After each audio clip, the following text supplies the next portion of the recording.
ধনুৰাশি সাপ্তাহিক ৰাশিফল 8ৰ পৰা 14 আগষ্ট 2026। ধনুৰাশিৰ জাতক জাতিকাসকল 8ৰ পৰা 14 আগষ্টৰ ভিতৰত আপোনাৰ জীৱনত আহিব পাৰে এটা ডাঙৰ পৰিৱৰ্তন। ভাগ্যই নতুন দুৱাৰ খুলিব নেকি, নে সাৱধান নোহোৱাকৈ এটা ডাঙৰ সুযোগ হাতৰ পৰা ওলাই যাব। টকা পইচা, চাকৰি, ব্যৱসায়, প্ৰেম, পৰিয়াল আৰু ভাগ্য। এই সপ্তাহত কোনটো দিন আপোনাৰ বাবে আটাইতকৈ শুভ হ'ব, কাক বিশ্বাস কৰিব লাগে আৰু কোনটো ভুল একেবাৰে কৰিব নালাগে। এই সপ্তাহত সম্পূৰ্ণ ৰাশিফল জানিবলৈ ভিডিঅ'টো শেষলৈকে নিশ্চয় চাওক, কাৰণ শেষৰ ফালে আছে এটা বিশেষ পৰামৰ্শ যিয়ে আপোনাৰ সপ্তাহটোক আৰু অধিক সফল কৰি তুলিব পাৰে। প্ৰথমতে আহিছোঁ ধন সম্পত্তি। এই সপ্তাহত ধনুৰাশিৰ ব্যক্তিসকলৰ ক্ষেত্ৰত আৰ্থিক ক্ষেত্ৰত কিছুমান আশাব্যঞ্জক সুযোগ দেখা যাব পাৰে। যিসকল বহুদিন ধৰি ধন সংক্ৰান্তীয় কোনো বিষয়ত অপেক্ষা কৰি আছে, তেওঁলোকৰ বাবে 8ৰ পৰা 14 আগষ্টৰ ভিতৰত ইতিবাচক খবৰ আহিব পাৰে। অৱশ্যে প্ৰতিটো সুযোগ বুদ্ধিমত্তাৰে মূল্যায়ন কৰাটো অতি প্ৰয়োজনীয়। চাকৰি কৰা লোকসকলে নিজৰ পৰিশ্ৰমৰ ফল লাহে লাহে লাভ কৰিবলৈ আৰম্ভ কৰিব পাৰে। অতিৰিক্ত দায়িত্ব বা নতুন কামৰ সুযোগ আহিব পাৰে, যাৰ ফলত ভৱিষ্যতে ইনকাম বৃদ্ধি হোৱাৰ সম্ভাৱনা সৃষ্টি হ'ব। কৰ্মক্ষেত্ৰত কৰা সৎ পৰিশ্ৰম এই সপ্তাহত লক্ষ্য কৰা হ'ব পাৰে। ব্যৱসায়ীসকলৰ বাবে এই সপ্তাহত বিক্ৰী বা নতুন গ্ৰাহক লাভ কৰাৰ সম্ভাৱনা দেখা যায়। পুৰণি গ্ৰাহকৰ সৈতে সুসম্পৰ্ক বজাই ৰাখিলে পুনৰ লাভজনক ব্যৱসায় হ'ব পাৰে, কিন্তু কেৱল লাভৰ আশাত ভালদৰে নুবুজাকৈ নতুন চুক্তি বা ইনভেষ্ট নকৰিব। যদি আপুনি ধন সঞ্চয় কৰাৰ কথা ভাবি আছে, তেন্তে এই সপ্তাহত সেই দিশত এটা ভাল আৰম্ভণি কৰিব পাৰে। সৰু সৰু সঞ্চয়েও ভৱিষ্যতে ডাঙৰ সহায় কৰিব পাৰে। অপ্ৰয়োজনীয় খৰচ কমাই প্ৰয়োজনীয় বিষয়তহে ধন ব্যৱহাৰ কৰক। পৰিয়ালৰ কোনো প্ৰয়োজন, ঘৰৰ কাম বা সন্তানৰ বাবে কিছু অতিৰিক্ত খৰচ হ'ব পাৰে, সেইবাবে বাজেট অনুসৰি চলাটো বুদ্ধিমত্তাৰ কাম হ'ব। আয় আৰু ব্যয়ৰ মাজত ভাৰসাম্য বজাই ৰাখিলে মানসিক চাপো কম থাকিব। যদি কোনোবাই আপোনাৰ ওচৰত ধাৰ বিচাৰে বা কোনো ইনভেষ্টৰ বাবে প্ৰেছাৰ দিয়ে, তেন্তে আৱেগত সিদ্ধান্ত নল'ব। সকলো তথ্য ভালদৰে পৰীক্ষা কৰি প্ৰয়োজন হ'লে অভিজ্ঞ ব্যক্তিৰ পৰামৰ্শ লৈহে আগবাঢ়ক। এই সপ্তাহত লিখিত নথিপত্ৰ নপঢ়াকৈ কোনো আৰ্থিক কাগজত চহী নকৰিব। সপ্তাহটোৰ মাজভাগত অচিনাকি উৎসৰ পৰা লাভৰ প্ৰতিশ্ৰুতি, অনলাইন প্ৰলোভন বা সহজে অধিক লাভৰ আশ্বাসৰ পৰা সাৱধান থাকিব। বাস্তৱিক চিন্তা আৰু ধৈৰ্যৰেই আপোনাক সম্ভাৱ্য লোকচানৰ পৰা ৰক্ষা কৰিব পাৰে। মুঠতে এই সপ্তাহটো ধনুৰাশিৰ বাবে পৰিশ্ৰমৰ মূল্য পোৱা, ধন সঞ্চয়ৰ অভ্যাস গঢ়ি তোলাৰ আৰু ভৱিষ্যতৰ আৰ্থিক ভিত্তিক শক্তিশালী কৰাৰ সময় হ'ব পাৰে।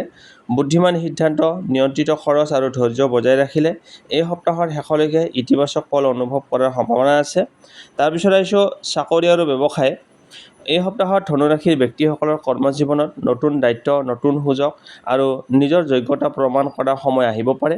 বহুদিন ধৰি কৰি অহা পৰিশ্ৰমৰ মূল্য লাহে লাহে পোৱাৰ সম্ভাৱনা আছে, কিন্তু সফলতা লাভ কৰিবলৈ ধৈৰ্য আৰু নিয়মিত পৰিশ্ৰম অব্যাহত ৰাখিব লাগিব। চাকৰিয়াল লোকসকলৰ বাবে সপ্তাহটোৰ আৰম্ভণি যথেষ্ট ব্যস্ত হ'ব পাৰে। ঊৰ্ধ্বতন বিষয়াই নতুন কাম বা অতিৰিক্ত দায়িত্ব দিব পাৰে। প্ৰথমতে কামবোৰ কঠিন যেন লাগিলেও আত্মবিশ্বাসেৰে আগবাঢ়িলে আপুনি সফলভাৱে সম্পূৰ্ণ কৰিব পাৰিব। আপোনাৰ শৃংখলাবদ্ধ কামৰ ধৰণ সহকৰ্মী আৰু কৰ্তৃপক্ষৰ দৃষ্টি আকৰ্ষণ কৰিব পাৰে। যিসকলে নতুন চাকৰি বিচাৰি আছে, তেওঁলোকৰ বাবে এই সপ্তাহত আবেদন, সাক্ষাৎকাৰ বা নতুন যোগাযোগৰ সুযোগ আহিব পাৰে। নিজৰ দক্ষতা উন্নত কৰাৰ ওপৰত গুৰুত্ব দিলে ভৱিষ্যতে ভাল ফলাফল লাভ কৰাৰ সম্ভাৱনা আছে। ব্যৱসায়ীসকলৰ বাবে এই সপ্তাহটো মধ্যমীয়া কিন্তু সম্ভাৱনাময়।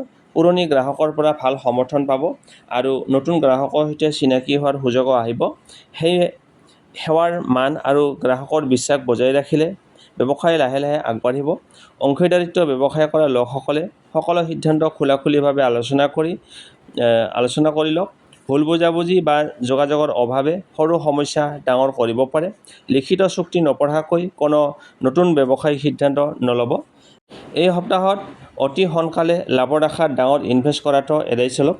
পৰিকল্পনা কৰি বজাৰ আৰু পৰিস্থিতি বুজি আগবাঢ়িলে ভাল লাভ হ'ব। ধৈৰ্য ধৰি আগবাঢ়িলে ভৱিষ্যতে উন্নতিৰ পথ মুকলি হ'ব। কৰ্মক্ষেত্ৰত কাৰো লগত অহেতুক তৰ্ক বিতৰ্ক বা ৰাজনীতিত জড়িত নহ'ব। নিজৰ কামৰ মানেই আপোনাৰ আটাইতকৈ ডাঙৰ পৰিচয়। নম্ৰ ব্যৱহাৰ, সময়মতে কাম সম্পূৰ্ণ কৰা আৰু ইতিবাচক মনোভাৱেই আপোনাৰ আনৰ পৰা পৃথক কৰি তুলিব। মুঠতে ক'বলৈ গ'লে 8ৰ পৰা 14 আগষ্ট এই সপ্তাহটো ধনুৰাশিৰ বাবে নতুন সুযোগ চিনাক্ত কৰাৰ, নিজৰ দক্ষতা প্ৰদৰ্শন কৰা আৰু ভৱিষ্যতৰ সফলতাৰ ভেটি মজবুত কৰা সময় হ'ব পাৰে।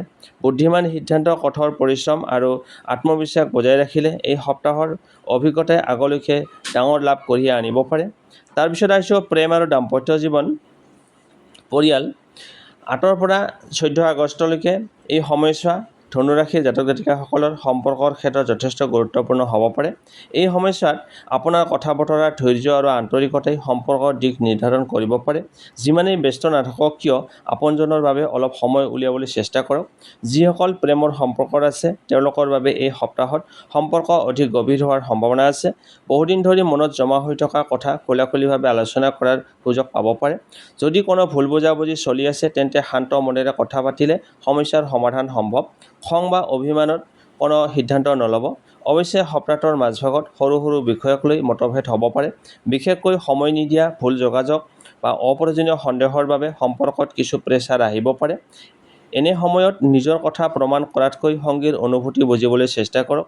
যিসকল অবিবাহিত তেওঁলোকৰ বাবে নতুন কোনো চিনাকি বিশেষ অনুভূতিলৈ ৰূপ লোৱাৰ সম্ভাৱনা আছে। বন্ধু, কৰ্মক্ষেত্ৰ বা সামাজিক যোগাযোগৰ জৰিয়তে কোনো আকৰ্ষণীয় ব্যক্তিৰ সৈতে পৰিচয় হ'ব পাৰে। কিন্তু প্ৰথম দেখাতেই ডাঙৰ প্ৰতিশ্ৰুতি নিদিব। সময় লৈ মানুহজনক ভালদৰে চিনিবলৈ চেষ্টা কৰক। পৰিয়ালৰ ক্ষেত্ৰত এই সপ্তাহত একতা আৰু সহযোগিতাৰ পৰিৱেশ থাকিব পাৰে। পিতৃ-মাতৃ বা পৰিয়ালৰ জ্যেষ্ঠ সদস্যৰ পৰামৰ্শ আপোনাৰ বাবে লাভজনক হ'ব পাৰে। ঘৰৰ গুৰুত্বপূৰ্ণ বিষয়ত সকলোৰে মতামত সন্মান দিলে সম্পৰ্ক অধিক মজবুত হ'ব। যদি ভাই-ভনী বা আত্মীয়ৰ সৈতে সৰু ভুল বুজাবুজি চলি আছে তেন্তে এই সপ্তাহতেই সেই দূৰত্ব কমোৱাৰ চেষ্টা কৰক। আপুনি আগবাঢ়ি মৰমেৰে কথা পাতিলে বহু পুৰণি সমস্যা বা ভুল বুজাবুজি শেষ হ'ব পাৰে। সন্তান থকা জাতক জাতিকাসকলে এই সপ্তাহত সন্তানৰ লগত অধিক সময় কটাওক। তেওঁলোকৰ মনৰ কথা শুনক আৰু উৎসাহ দিয়ক। আপোনাৰ মৰম আৰু সমৰ্থনে তেওঁলোকক আত্মবিশ্বাস বৃদ্ধি কৰিব। এই সপ্তাহত এটা বিশেষ সাৱধানবাণী হৈছে তৃতীয় ব্যক্তিৰ কথাত নিজৰ প্ৰিয়জনক সন্দেহ নকৰিব। আনৰ বাধা বা আনৰ কথাত সঁচা তথ্যৰ ওপৰত ভিত্তি কৰি কোনো সিদ্ধান্ত নল'ব। আধা সত্য সিদ্ধান্ত লোৱাটো উচিত নহয়। যিকোনো বিষয়ত প্ৰথমতে সংশ্লিষ্ট ব্যক্তিৰ লগত শান্তভাৱে কথা পাতক। সপ্তাহটোৰ শেষৰ ফালে পৰিয়ালৰ সৈতে একেলগে সময় কটোৱা, সৰু ভ্ৰমণ বা কোনো শুভ অনুষ্ঠানত অংশগ্ৰহণ কৰাৰ সুযোগ আহিব পাৰে। এই মুহূৰ্তবোৰে আপোনাৰ মনক আনন্দেৰে ভৰাই তুলিব আৰু সম্পৰ্কত নতুন উষ্ণতা আনিব। মুঠতে 8 পৰা 14 আগষ্ট এই সপ্তাহটো ধনুৰাশিৰ বাবে প্ৰেম, বিশ্বাস, ক্ষমা আৰু পাৰিবাৰিক একতা শক্তিশালী কৰা সময় হ'ব পাৰে। মৰম, সন্মান আৰু ধৈৰ্য বজাই ৰাখিলে এই সপ্তাহত আপোনাৰ জীৱনত বহু সুখৰ স্মৃতি এৰি যাব পাৰে। তাৰপিছত আহিছোঁ ভাগ্য ক্ষেত্ৰ। এই সপ্তাহত ধনুৰাশিৰ ভাগ্যৰ ক্ষেত্ৰত লাহে লাহে আপোনাৰ পক্ষলৈ ঘূৰি অহাৰ ইংগিত দেখা গৈছে। কিন্তু মনত ৰাখিব, এই সপ্তাহত কেৱল ভাগ্যৰ ওপৰত নিৰ্ভৰ কৰিলে নহ'ব। আপোনাৰ পৰিশ্ৰম, সময়মতে লোৱা সিদ্ধান্ত আৰু ইতিবাচক মনোভাৱেই ভাগ্যৰ দুৱাৰ অধিক মুকলি কৰিব পাৰে। সপ্তাহৰ আৰম্ভণিতে বহুদিন ধৰি বন্ধ হৈ থকা কোনো কাম পুনৰ আগবাঢ়িব পাৰে। যিটো সুযোগৰ বাবে আপুনি অপেক্ষা কৰি আছিল সেই সুযোগ অচিনাকিভাৱে আহিবও পাৰে। সেয়েহে যিকোনো নতুন প্ৰস্তাৱ বা যোগাযোগক অৱহেলা নকৰিব। কৰ্মক্ষেত্ৰত আপোনাৰ দক্ষতা আৰু সততাই আপোনাক বিশেষ স্বীকৃতি কঢ়িয়াই আনিব পাৰে। কোনো ঊৰ্ধ্বতন বিষয়া বা অভিজ্ঞ ব্যক্তিৰ সহযোগিতাই আপোনাৰ সফলতাৰ পথ সহজ কৰিব পাৰে। সঠিক সময়ত লোৱা সঠিক সিদ্ধান্তই সপ্তাহটোৰ শেষলৈকে ইতিবাচক অনুভৱ কঢ়িয়াই আনিব। তাৰপিছত আহিছোঁ ব্যৱসায়ীসকলৰ বাবে পুৰণি যোগাযোগ বা গ্ৰাহকৰ পৰা লাভৱান সুযোগ আহিব পাৰে। বহুদিন ধৰি স্থগিত হৈ থকা কোনো লেনদেন বা আলোচনা পুনৰ আৰম্ভ হোৱাৰ সম্ভাৱনা আছে। ধৈৰ্য ধৰি আগবাঢ়িলে ভাগ্যই আপোনাক সহায় কৰিব পাৰে। অৱশ্যে ভাগ্য অনুকূল বুলি অতি আত্মবিশ্বাসী নহ'ব। যিকোনো ডাঙৰ সিদ্ধান্ত, ইনভেষ্ট বা প্ৰতিশ্ৰুতি দিয়াৰ আগতে সকলো তথ্য ভালদৰে পৰীক্ষা কৰক। ধৈৰ্য আৰু বাস্তৱিক সিদ্ধান্তই আপোনাক ভুল পথৰ পৰা আঁতৰাই আনিব। কাক বিশ্বাস কৰিব লাগে? ব্যৱসায়ীসকলে পুৰণি বা বিশ্বাসযোগ্য গ্ৰাহক বা অংশীদাৰৰ ওপৰত অধিক গুৰুত্ব দিয়ক। নতুন মানুহৰ সৈতে ব্যৱসায় আৰম্ভ কৰাৰ আগতে তেওঁলোকৰ বিশ্বাসযোগ্যতা আৰু সকলো নথিপত্ৰ ভালদৰে পৰীক্ষা কৰক। পৰিয়ালৰ ক্ষেত্ৰত জীৱনসংগী, পিতৃ-মাতৃ বা পৰিয়ালৰ জ্যেষ্ঠ সদস্যৰ পৰামৰ্শ মূল্য দিয়ক। তেওঁলোকৰ অভিজ্ঞতা আৰু শুভেচ্ছাই এই সপ্তাহত আপোনাক ভুল সিদ্ধান্তৰ পৰা আঁতৰাই ৰাখিব পাৰে। ভুল একেবাৰে কৰিব নালাগে। কেৱল ডাঙৰ লাভৰ আশাত কোনো নতুন ইনভেষ্ট, ব্যৱসায়িক চুক্তি বা ধন লেনদেনত জঁপিয়াই নপৰিব। সকলো তথ্য আৰু নথিপত্ৰ ভালদৰে পৰীক্ষা কৰাৰ পিছতহে সিদ্ধান্ত লওক। নিজৰ পৰিকল্পনা আৰু ব্যক্তিগত গোপন কথা সকলোৰে আগত প্ৰকাশ নকৰিব।